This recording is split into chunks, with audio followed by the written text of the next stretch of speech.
माधुरी आणि सागर दोघेही पोलीस स्टेशनमध्ये बसलेले होते. अचानक तिथे माधुरीचे बाबा आणि भाऊ आले. त्यांचे चेहरे काळजीने सुकले होते. सकाळपासून रात्रीपर्यंत ते आपल्या लाडक्या लेकीचा माधुरी आणि नातीचा ईश्वरीचा शोध घेत होते. पण हा शोध निरर्थक आहे हे त्यांना आधीच समजले होते. पण मुलीपेक्षा ईश्वरी महत्त्वाची होती त्यांना. हो, माधुरी आणि सागर पळून जाऊन प्रेमविवाह करणार होते. ईश्वरी ही माधुरीची पहिल्या लग्नापासून झालेली मुलगी होती आणि तिच्या नावावर बरीच रक्कम जमा होती. या पैशासाठी कदाचित सागर माधुरीसोबत लग्न करत असेल, म्हणून त्यांना ईश्वरी परत हवी होती. कारण माधुरी येणार नाही याची खात्री त्यांना होती.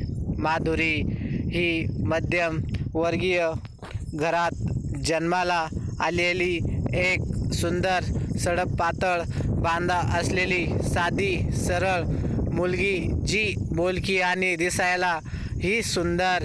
तसेच सागर हा तिचाच शाळेत होता. घरची परिस्थिती साधारण होती. एक भाऊ आणि म्हातारी आई असे तिघे राहत होते. दोघांचे शिक्षण 10वीपर्यंत होते. सागर व्यसनी होता हे माधुरीला माहीत नव्हते. माधुरीचे लग्न हे एका प्रायव्हेट बँकेत कारकून असलेल्या राजेश बरोबर करून देण्यात आले. राजेश हा स्वभावाने प्रेमळ, शांत मुलगा होता.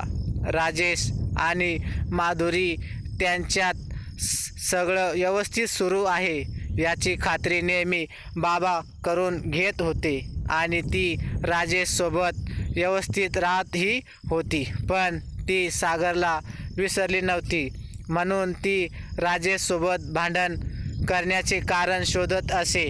कधी सासूवरून तर कधी सासरे, कधी नणंद बाईला घेऊन भांडायची.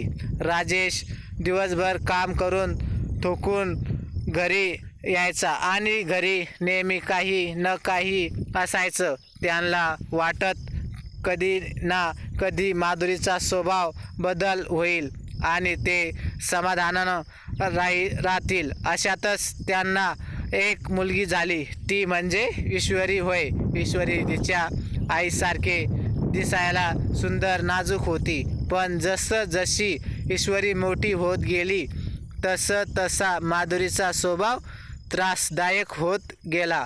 एक दिवस त्यांचे भांडण एवढे विकोपाला गेले की ती कायमची माहेरी निघून आली. माहेरी तिची खूप समजूत काढली गेली, पण तिला तिथं जाणेच नव्हते, म्हणून घरच्यांनी घटस्फोट घेतला.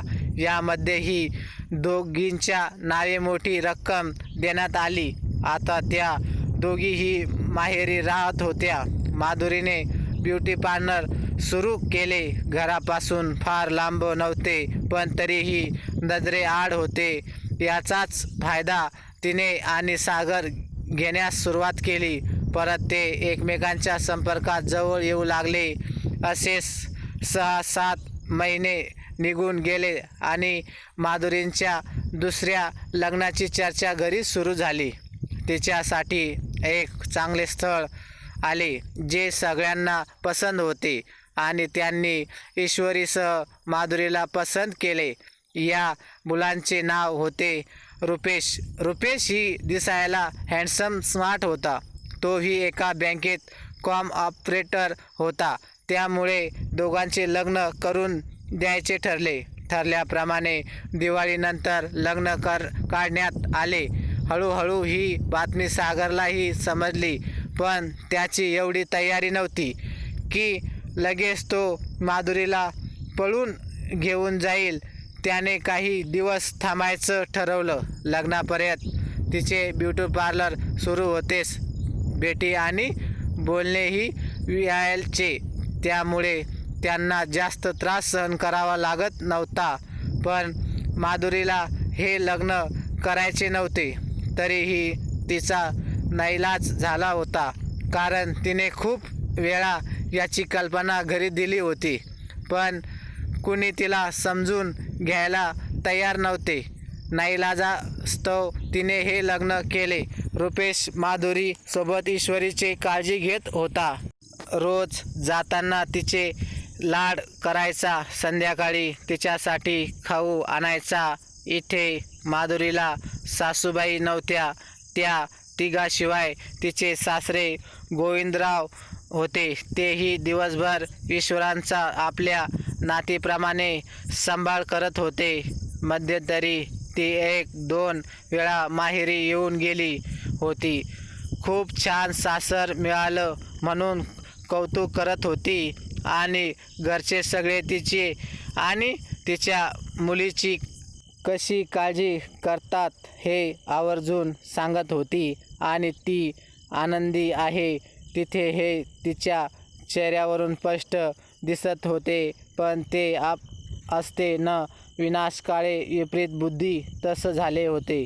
माधुरीचे तिला 2 वेळा लग्न करायला भाग पाडणारा मुलगा कसं काय तिच्यावर खरं प्रेम करू शकते हेही तिला कधी समजलं नाही आणि ती काही महिन्यातच तिथूनही परत माहेरी आली आणि ईश्वरीला घेऊन सागरसोबत तिने पलायन करण्याचं ठरविलं आणि पकडल्या गेले. तर मैत्रिणींनो आणि मित्रांनो, तुम्हाला कथा कशी वाटली कमेंट बॉक्समध्ये नक्की कळवा आणि व्हिडिओ आवडला असेल तर व्हिडिओला लाईक आणि शेअर करा आणि अशाच नवनवीन कथा दररोज न चुकता ऐकण्याकरिता आमच्या चॅनलला सबस्क्राईब नक्कीच करा. धन्यवाद.